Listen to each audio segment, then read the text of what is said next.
남은 자들입니다. 당분간 몇 주 동안에 남은 자들에 대한 말씀을 함께 나누도록 하겠습니다. 그리고 레갑 자손에 대한 믿음으로 이게 소주제를 정했습니다. 예레미야가 사역할 당시입니다. 주전 7세기경입니다. 이때는 유다가 매우 환경적으로 영적으로 힘든 고난과 핍박과 환난의 시대를 살아가는 시대를 배경합니다. 이미 북이스라엘은 북아수르 제국에 의해서 멸망당한 상태였고, 남유다도 언제 이제 북아수르나 신흥제국 바벨론에 의해서 멸망당할지 모르는 그런 풍전등화와 같은 국제정세가 그리 돌아갔습니다. 게다가 남유다는 각종 우상숭배와 불신앙과 죄악과 세속화가 저들의 삶에 깊이 뿌리가 내려서 저들의 삶이 되어버렸습니다. 이런 시대에 북이스라엘의 멸망은 일종의 남유다에게 주는 하나님의 경고와 같은 사연이었고 거울이었습니다. 이런 하나님의 워닝을 깨달았던 선지자 예레미야는 하나님이 심판하시기 전에 우리 남유다가 먼저 하나님께로 돌아가자라고 외쳤던 선지자였습니다. 그러나 그 누구도 예레미야의 이 하나님의 복음의 말씀을 귀담아 듣는 사람들이 많이 없었는데요. 그래서 예레미야가 때로는 낙심하고 절망하고 아파할 때입니다. 이때 하나님께서 예레미야에게 말씀을 주십니다. 이런 배경 속에서 예레미야에게 주신 말씀이 오늘 1절입니다.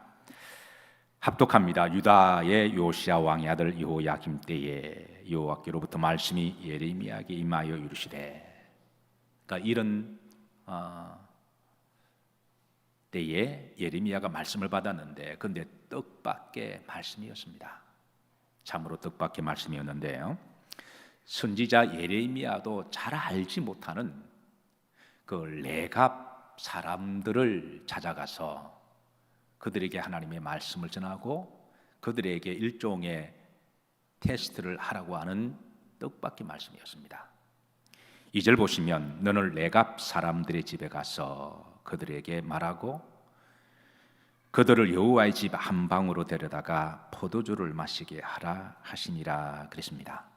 여기 여호와의 집 한 방은 이제 성전을 이야기합니다.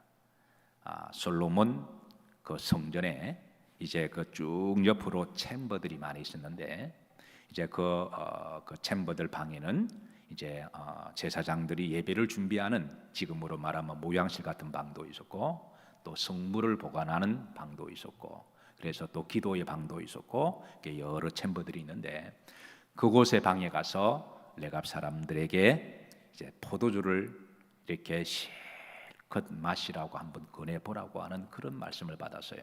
정말 뜻밖의 말씀이었습니다. 사실 선지자 예레미야도 그 레갑 사람들이 있는지도 잘 모르던 때였습니다. 이 레갑 사람들은 누군가? 저들은 이스라엘의 12지파의 사람들이 아닙니다. 그러니까 12지파가 아니니까 하나님이 택한 지파의 백성들이 아니죠. 게다가 저들은 이방 민족이었고 또 유목 민족들이었습니다. 그 유목 민족들은 그래서 가축을 이렇게 따라서 이동을 하는 사람들이기 때문에 이 사람들은 국경도 없고 이 사람들은 국적도 없는 사람들입니다. 그들이 가축에 따라 가다가 살면 몇 개월 동안에 거기에 살고, 또 가축을 따라 또 가면 또 거기에 또 살다가 이렇게 왔다리 갔다리 하는 사람들이기 때문에 이 사람들의 정체에 대해서 이렇게 호구조사를 할 수가 없어서, 그래서 잘 알지도 못하는 그런 유목 족속들인데, 지금 하나님은 예레미야에게 그들을 찾아가서 그들을 성전에 데려다가 그 포도주를 잔뜩 준비해 놓고 그리고 마음껏 마시라고 하라고 하는 거예요. 그래서 예레미야가 참 이 뜻밖의 그런 말씀을 받은 거예요. 첫 번째는 잘 알지도 못하는 족속들이고, 두 번째는 하나님의 전에서 포도주, 소위 술판을 벌이라고 하시는 건데, 자, 그런데 우리가 이 레갑 자손이 누군가 조금 알 필요가 있는데, 이 족보를 조금 거슬러 올라가면 이들은 미디안 족속의 사람들입니다. 미디안 족속하면 딱 떠오르는 인물이 누구죠? 모세의 장인 이드로가 미디안 사람이거든요. 그러니까 이 레갑 족속들에게 어떻게 하나님에 대한 그 믿음이 전파되었느냐 하면 그 장인 이드로로 말미암아 그들에게 이제 복음이 전파되었을 것이라고 주장을 해요. 그 유목 민족들이 어떻게 복음을 알게 되었느냐, 이방 족속들인데요. 미디안 족속 중에 겐 족속입니다. 그러니까 이방 족속이죠. 자, 그리고 이들의 후손 중에 유명한 한 사람이 나와요. 따라서 하십니다. 요나답.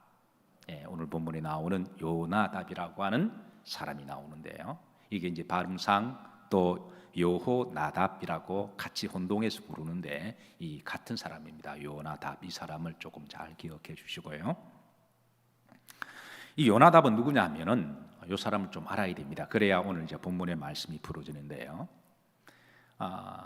북이스라엘, 불신앙과 우상숭배와 배역하던 아주 교만했던 욕심과 탐욕과 음란이 가득했던 아합과 이세벨이 잘 아시죠? 아합과 이세벨 시대에 그때의 북이스라엘의 정치 관료였습니다. 어떻게 해서 이 요나답이 그 북이스라엘의 이제 공직이 고위 관직이 된지는 알 수는 없지만 어쨌든 이제 북이스라엘의 고위 공직으로 있을 때였는데요. 이 아합과 이세벨의 패역과 불신앙적이고 이런 탐욕의 모습을 보고 하나님이 한동안 가만히 지켜보시다가 따라서 하십니다. 한동안 가만히 지켜보시는 하나님. 그래서 하나님이 때가 되셔서 아합과 이세벨을 비참하게 이제 심판을 하십니다. 하나님이 심판하시고 그리고 이제 하나님 예후 왕을 세우시는데 예후 왕이 소위 종교 개혁을 합니다. 그런데 종교 개혁은 예나 지금이나 혼자 할 수가 없어서 그때 예후 왕을 도와서 정말 신실하게 믿음으로 온몸을 다 바쳐서 예후 왕을 도와서 종교 개혁을 했던 사람이 요나답입니다. 그렇게 하시면 돼요. 그래서 요나답, 이 사람들이 레갑 족속들의 선조가 됩니다. 그리고 세월은 흘러 오늘 이제 예레미야가 이 말씀을 받을 때만 하더라도 250년이 지났습니다. 그러니까 250년이라고 하는 연수를 조금 기억하시고요. 요나답을 조금 기억하시면 되겠습니다. 그러니까 250년 세월이 꽤 지났죠. 자, 이런 배경 속에서 이제 250년이 지났으니까 또 이들은 유목민들이기 때문에 이들은 그냥 가축에 따라 유목 생활을 하는 사람들이기 때문에 이들을 아는 사람들이 거의 없었어요. 그러니까 선지자 예레미야도 이 레갑 사람들이 누군지를 잘 모르고 있던 때에 하나님이 뜬금없이 예레미야에게 지금 레갑 사람들이 저기 어디에 살고 있으니까 찾아가서 그들을 데리고 와서 예루살렘 성전에 가서 술판을 불려놓고 그들에게 포도주를 마시게 하라. 지금 이 말씀이 떨어진 거예요. 그래서 예레미야가 하나님의 말씀을 받았으니까 여러분 주의 종은 하나님 말씀을 그대로 받고 그대로 전하는 자잖아요. 그래서 5절에 보면 자 합독합니다. 내가 레갑 사람들의 후손들 앞에 포도주가 가득한 종지와 술잔을 놓고 마시라고 하며 그러니까 이제 포도주를 가득하게 져놓고 레갑 사람들을 다 부른 겁니다. 유목민들을 다 불렀습니다. 그리고 종지와 술잔, 그러니까 술판을 벌인 거죠. 저들이 평소에 유목 생활이 힘들잖아요. 평소에 이 포도주나 독주를 술을 즐겨 마셨던 사람들이라면 이게 웬 떡이냐 그랬을 겁니다. 그러니까 평소에 그걸 즐겼던 사람들이라면 이게 웬 떡이냐 그랬을 텐데 그런데 저들의 의외의 반응을 보입니다. 아마 예레미야도 굉장히 놀랐을 거예요. 그 반응이 바로 6절입니다. 합독합니다. 그들이 이르되 우리는 포도주를 마시지 아니하겠노라.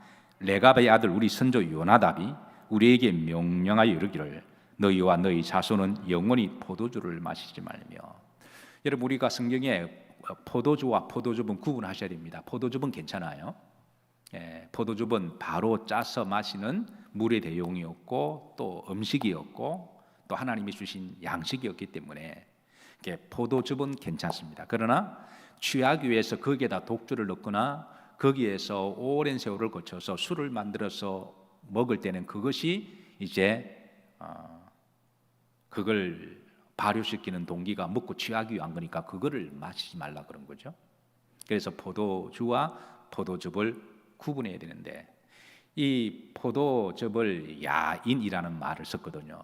그런데 옛날에는 성경을 번역할 때 이제 원문에 대해서 옛날에는 번역하는 과정이 격동의 영적인 세대를 지나다 보니까 종교 교육자들도 15세기에 원문을 제대로 보는 사람이 루터, 켈빈, 쩌벙길리 몇 사람밖에는 없었어요. 그것도 배워가면서 살 정도였으니까. 그러니까 그 당시만 하더라도 라틴어, 벌게이트 성경을 가지고 각 나라 말로 번역할 때였으니까. 그러니까 이제 번역에 대해서 미숙한 부분이 많았죠. 그래서 그 이제 성경에 다 와인으로 번역하다 보니까 포도즙이나 포도주나 다 와인으로 취급하다 보니까 지금 좀 약간 혼동이 있기는 한데요. 그런데 우리가 영성 생활할 때는 또 성찬할 때 그런 구분을 해야 됩니다. 어쨌든 여기서 말하는 것은 술입니다. 술을 그런데 저들이 말하기를 이게 웬 떡이냐 하지 아니하고 마시지 아니하겠노라 하고 뭐 조금도 고민이나 갈등이 없습니다. 만약에 이걸 좋아하는 분들이라면 먹음직하고 보암직하고 포도주가 색깔이 변해서 요염하게 딱 나를 잡숴봐. 아마 그래서 아마 이게 웬 떡이냐고 마셨을 겁니다. 이런 제하에 거절했다고 하는 것은 그들이 평소에 마시지 않았다라는 거죠. 그리고 이것이 한 사람 문제가 아니라 레갑 사람 전체가 다 이거를 거절했다고 하는 것은 저들의 공동체에서 이거를 마시지 않았다고 하는 겁니다. 그런데 이게 이제 왜 마시지 않았느냐? 이방 사람들인데 여기에 대한 대답을 저들이 대답을 합니다. 우리 선조 누가 요나답이 그랬습니다. 우리 선조 요나답이, 그러니까 250년 전입니다. 우리에게 명령하여 이르기를 너희와 너희 자손은 영원히 뭐를 마시지 말며 포도주를 마시지 말라. 그러니까 선조 요나답이 자기들에게 남긴 후손들에 대한 명령이 있는데 그건 포도주를 마시지 마라.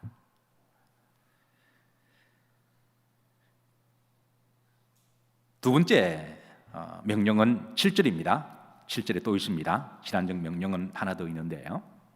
너희가 못도 짓지 말며 집도 짓지 말며 뭐도 하지 말고 파종도 하지 말고 무엇을 수요하지도 말고 포도원을 수요하지. 이건 농사를 짓지 말라는 거예요. 너희는 평생 동안 어디에 살아라? 장막. 원문에 보시면 유목민 장막에 살아라는 거예요. 그러니까 너희들은 앞으로 유목 생활을 하라고 하는 명령을 내린 겁니다. 왜 이렇게 요나답이 이런 명령을 내렸을까요? 성경은 어느 한 군데 정착해서 집을 짓고 살아가는 것을 결코 금하지는 않습니다. 그런데 그건 요나답의 그런 백그라운드를 알면 이해가 됩니다. 그러니까 요나답이 북이스라엘의 고위 관직의 정부 요원으로 있을 때에 그때에 얼마 동안의 아합과 이세벨이 북이스라엘의 통치자였죠. 그때 아합과 이세벨이 우상 숭배하는 것을 보고 그리고 배역하는 정치를 보고 그리고 술을 탐하고 음란하고 그리고 탐욕적인 모습을 보면서 누구보다도 이 요나답이 가슴 아파했다는 거예요. 그런데 이 요압과 이세벨이 각종 우상 숭배를 함에도 불구하고 나봇의 포도원을 그거를 또 취하기 위해서 나봇을 그냥 죽일 놈으로 만들어 놓고 천하 역적으로 만들어 놓고 억울하게 죽여 놓고 그 포도원을 빼앗아 갑니다. 이 모습을 본 요나답이 얼마나 마음이 아팠을까요? 아마 요나답이 그때 하나님이 살아계시면 왜 아마 그런 기도를 하지 않았을까요? 얼마나 마음이 아팠을까요? 그런 마음의 아픔과 고통을 누구보다 더 고통을 안고 시대의 불신앙과 그런 모습을 보고 하나님 앞에 기도했던 요나답이, 하나님이 때가 되어서 아합과 이세벨을 심판하시고 예후 왕을 세우시고, 예후 왕이 그래도 그동안 가만히 보니까 그래도 여러분 종교개혁 잘못하면 왕이 죽습니다. 그래서 아무나 파트너를 삼지 않습니다. 누구를 믿을 수가 있을까요? 그런데 가만히 보니까 요나답 저 사람은 믿을 수가 있는 신실한 사람이어서 요나답과 개혁을 합니다. 그래서 이런 처절한 삶을 경험했던 요나답이 그 후손들에게 너희들은 아합과 이세벨처럼 포도주나 독주를 마시지 말라 그런 거예요. 그리고 너희들이 집이나 아합과 이세벨처럼 잘못하면 이 세상이 참 혼란하고 어지러울 때는 그렇게 세속화될 수도 있잖아요. 그러니까 너희들은 아예 그냥 유목 생활을 하면서 그렇게 하나님만을 믿고 살으라고 신앙적 명령이자 유언을 남긴 겁니다. 이런 배경 때문에 요나답이 두 가지 명령을, 유언을 남기게 되는데요. 자, 중요한 것은 이 선조 요나답의 신앙적 유산을 물려받은 그 후손들의 삶인데요. 세월은 250년이 지났습니다. 우리가 한 세대를 30년으로 계산하죠. 한 신앙의 가문을 30년으로 계산하며 신앙의 가문이 8대가 지나갔다는 말이죠. 자, 그럼 8절에 보십시다. 자, 우리가 레갑의 아들 우리 손주 요나답이 우리에게 명령한 모든 말을 뭐하여? 순종하여 우리와 우리 아내와 자녀가 평생 동안 뭐를 마시지 아니하며? 여러분 이게 250년 동안에 이거를 지켜나간다고 하는 게 대단한 겁니다. 9절에 보면 살집도 짓지 않으며 포도원이나 밭이나 종자도 가지지 아니하고, 10절에 의대에 살면서 장막에 살면서, 그러니까 유목 생활을 하면서 우리가 그렇게 지금까지 살아왔습니다. 아마 예레미야가 굉장히 충격을 받았을 거예요. 하나님이 선지자 예레미야에게 왜 레갑 사람들을 찾아가서 하나님의 성전에 데리고 와서 포도주를 마시라고 그런 테스트를 하게 하셨을까요? 그거는 첫 번째, 하나님의 말씀을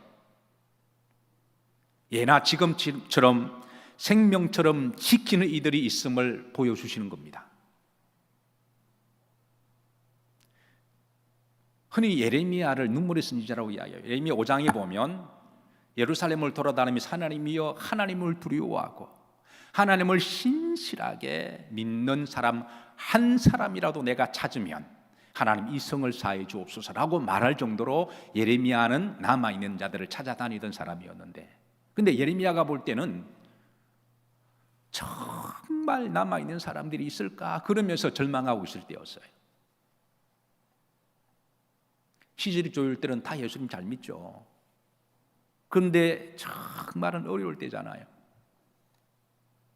그런데 그렇게 절망하고 있을 때 하나님께서 예레미야에게 너 레갑 사람들을 한번 찾아가 보렴. 누군데요? 있어. 그곳에 가면 그들을 불러다가 그들은 이스라엘 지파가 아닌데 찾아가렴. 그들을 불러다가 하나님의 거룩한 성전에서 한번 술을 마시게 해보렴. 그런데 그들이 테스트를 해보니까 우리는 마시지 아니하겠노라.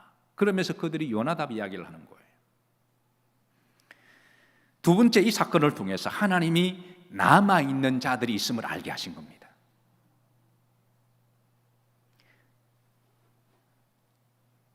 너가 알지 못하지만 그래도 아직 남아있는 이들이 있다. 아직 소망이 있다는 거죠. 아직 남아있는 이들이 있다. 19절에 보시면 하나님이 이 레갑 자손들에게 주신 축복의 말씀과 약속의 말씀이 있는데요, 합독합니다. 그러므로 만군의 여호와 이스라엘의 하나님께서 이와 같이 말씀하시니라. 레갑의 아들 요나답에게서 내 앞에 설 사람이 영원히 끊어지지 아니하리라 하시니라. 하나님이 이들을 향해서 내가 영원히 끊어지지 아니하겠다. 이게 하나님의 축복의 약속의 말씀인데요, 놀랍게도 이 하나님의 말씀은 성취가 됩니다. 이 레갑 자손들의 후손들이 살아갈 때에 BC 722년에 북아수르가 이스라엘을 멸망할 때, 그때 북이스라엘이 다 포로로 잡혀가거나 그냥 죽거나 그럴 때에 이 레갑 자손들은 다 살아남습니다. 하나님이 지켜주신 거예요. 100년쯤 지나고 나서 저 바벨론이 유다를 605년 또 597년 586년 세 번을 침공하고 잡아가고 도륙을 내고 다 빼앗아갈 때 이 레갑 사람들은 다 살아남아요. 하나님이 약속하신 대로 지켜주신 거예요. 그리고 이들은 나중에 예루살렘이 이제 회복될 때에 바빌론에서 70년 포로 생활을 마치고 예루살렘이 회복되고 느헤미야를 중심으로 해서 예루살렘 성전을 재건할 때에 이 레갑의 후손들이 예루살렘 성전을 재건하기 위해서 자발적으로 모여서 그 성전을 재건하는데 손이 되고 발이 되는 또 사역을 감당해요. 그게 이제 느헤미야 3장 14절에 느헤미야의 기록에 있습니다. 다 같이 합독합니다. 벤학게림 지방을 다스리는 레갑의 아들 말기야가 중수하여 문을 세우며 문짝을 달고 자물쇠와 빗장을 갖추었고, 그러니까 예루살렘 성을 재건할 때에 그때 뭐 막일하고 힘든 일이 얼마나 많아요. 그런데 그 일대에 성을 재건하고 중수할 때 이 레갑 사람들이 나타났다라는 거예요. 근데 여기에 보면 재미있는 말이 있습니다. 벳학게림 지방을 다스리는, 그러니까 이 레갑 사람들이 이제 벳학게림이라고 하는 지역에 살고 있다라는 거예요. 유목 생활을 하다가 어떤 이유 때문에 벳학게림에 살고 있었는데, 자, 여러분 이 벳학게림이 어디냐면 지도 한번 못 들어가십니다. 이 장소는 밑에 베들레헴이 있죠. 베들레헴, 주님이 태어나신 곳. 그리고 위에는 예루살렘이 있습니다. 그 가운데 빨간 데가 벳학게림이라고 하는 지역인데, 이 지역에 이 레갑 자손들이 어떤 이유가 있어서 몰라도 그게 이제 정착하며 살았던 사람들이 됩니다.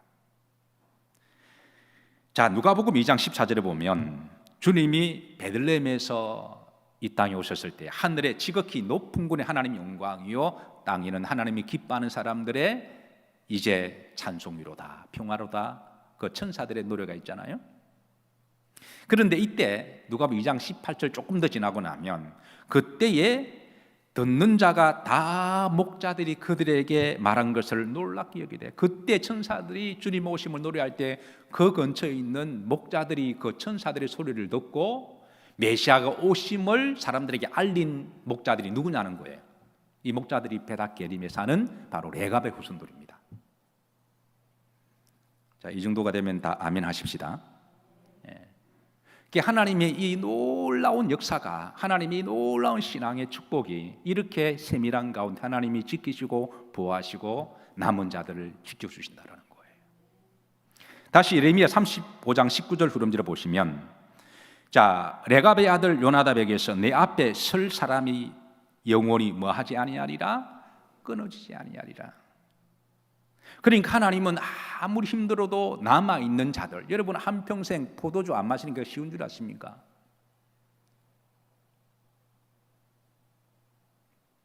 오해하지 마시고 여러분, 또 설교가 너무 또 재미없으면 또 보링하니까 이 말씀하고 마치도록 합니다. 그러니까 미국에 성찬할 때 항상 포도즙을 1년에 한 번씩 우리 교인들을 데리고 이제 포도 농사하는 데 가서 포도를 따와서 그렇게 이제 포도즙을 짜서 성찬용으로 사용했습니다. 그러니까 이제 포도즙을 짜면 이제 성찬을 섬기는 분들이 이제 포도즙이니까 목사님 또 몸에도 좋으시다고 제게 이렇게 또 갖다 주기도 하세요. 근데 이제 그거를 받아서 그래서 이제 그거를 냉장고에 놔두다 보니까 7년이 지났습니다. 어떻게 놔두다 보니까 7년이 지난 거예요. 그래서 처음에는 바로 주는 거를 제가 먹으면 되는데 어떻게 하다 보니까 먹지 않고 어떻게 놔두다 보니까 7년이 지났습니다. 그리고 이제 그걸 볼 때마다 저게 발효가 되었기 때문에 그래서 저거 먹고 한 잔 먹어봐야 또 내 마음이 불편하니까 그래서 아예 그냥 성직자로서 그런 알코올이 있는 거는 입에 대지 않기로 스스로 약속했으니까 그냥 놔두다 보니까 7년이 지났는데 내 친구 목사님이 어느 날 저희 집에 방문했다가 하루 주무시고 가셨습니다. 부부네가. 참고로 굉장히 자유주의적인 교회사 전공에서 박사학위도 받았던 목사님 참 좋으신 분이에요. 그래서 이제 이야기를 하다가 어떻게 냉장고를 열고 포도병을 발견하고 이야기하다가 한 7년 됐다 그러니까 이게 웬 떡이냐 그래. 한 잔 마시더니 이게 맛이 너무 좋다는 거예요. 그래서 그 몇 병을 그날 밤에 다 드셨습니다. 제가 뭐 그 목사님을 욕하자고 그런 게 아니라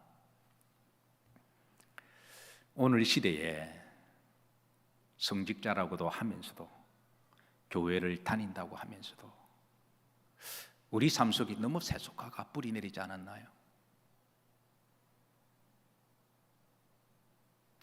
여러분 250년 동안에 그 가문의 신앙의 전통을 지어나간다고 하는 건 대단한 일입니다. 하나님이 예레미야에게 이 레갑 사람들을 보여주신 것은 남아있는 자들이 있다라는 거예요. 예레미야 너는 모르겠지만 너만 있는 게 아니라 신실한 하나님의 백성들이 있다. 그러니까 낙심하고 절망하지 마라.